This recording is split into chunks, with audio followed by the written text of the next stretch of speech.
If you're pregnant or just found out that you're expecting, I want you to do something before you do anything else on your financial to-do list. Go find your employee handbook or search your HR portal for the word leave.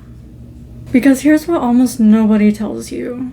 There is no federal law guaranteeing you paid time off to have your baby. What you get depends entirely on your employer, your state, and how long you worked there. And if you don't know the answer before you need it, you'll find out in the most stressful weeks of your life. I'm Brittany, an accredited financial counselor, and today I'm going to walk you through how to read your employer's leave policy so you're not guessing. Let's start with the law that most people have heard of but don't actually understand. The Family and Medical Leave Act, or FMLA. FMLA gives employees up to 12 weeks of unpaid job-protected leave. That's it. It doesn't pay you a dime. What it does is protect your health insurance and your job while you're out.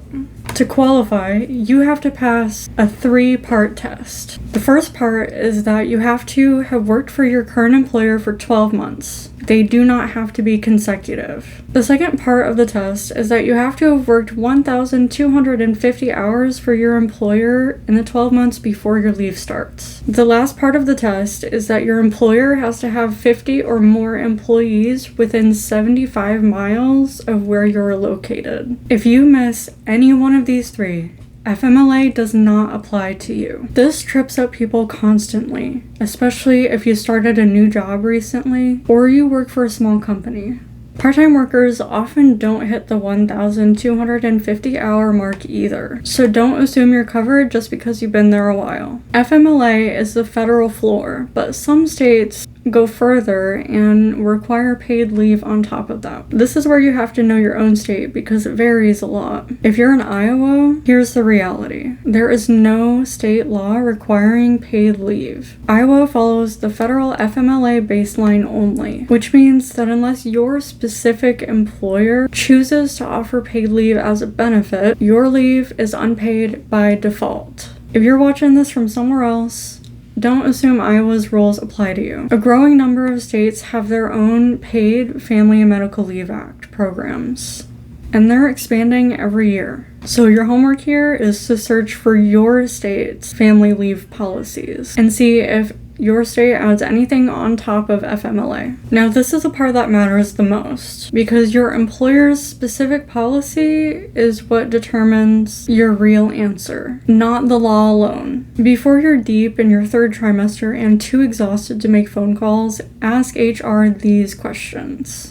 Am I eligible for FMLA, and have you confirmed my hours and tenure meet the requirement? Do you offer any paid parental leave on top of FMLA, and for how long? Can I use short-term disability for the physical recovery portion of leave, and how does that interact with FMLA? If I have paid time off or sick leave saved up, can I use it to bridge any unpaid weeks, or does the company require me to use it first? What's the process for keeping my health insurance active while I'm out? Get the answers in writing if you can, even if it's just a follow-up email that says confirming what we discussed. You don't want to rely on the memory of a hallway conversation 6 months from now when you're negotiating your leave dates. Here's why I'm covering this on a financial channel instead of leaving it to HR blogs. The length and pay structure of your leave directly determines how much you need to save before your baby arrives. If you find out that you have 0 weeks of paid leave, that changes your savings target completely compared to someone whose employer covers 8 weeks of paid leave. This single piece of information is the input for the next conversation we're going to have about funding your leave.